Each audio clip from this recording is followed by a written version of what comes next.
Hello and welcome to another episode. Today we are going to be unboxing my new SawStop. This is the 1.75 horsepower professional. It is the 10-inch, and along with it I got my 36-inch T-Glide, and at the time SawStop was doing a bonus, so I got a free mobile base. This means I can now move it into my garage and out of my garage without it. Hello guys, I'm back. We now moved to a different part of the garage to make it easier for you guys to see. We're going to start unboxing and we're going to be doing a time lapse. I'm along with my father. This is Steve Golds, and I hope you guys like it.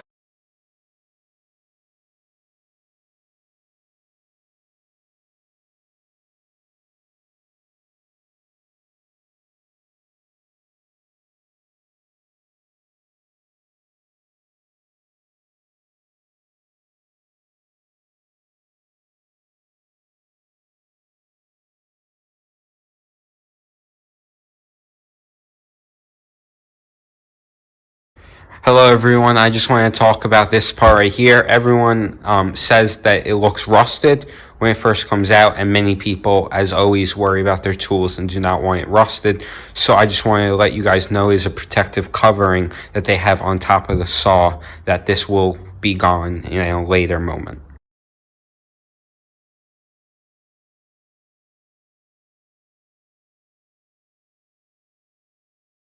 Hello everybody, we just finished the first part of our new professional cabinet saw. We put on our mobile base. Again, if you buy it right now, I believe you can still get it for free. This is like $250 worth for free. So right over here by my foot, there's two pedals, a big pedal and a small pedal. So all you gotta do is push down that big pedal without pushing the small pedal. It's gonna lock into place. Now, slowly move your foot just to make sure that you have it in the spot. And now, I can move it all the way around, wherever I want to go. Remember, so easy. We struggled to get this up, and now, I just press on both pedals together, slowly release my leg, then, done. All right, everybody, that was part one of my video of putting my new professional cabinet saw together. Part two will be out very soon. I hope you guys watch it. Have a nice day. Chop that subscribe button, hammer that like button, and mark up the comment section.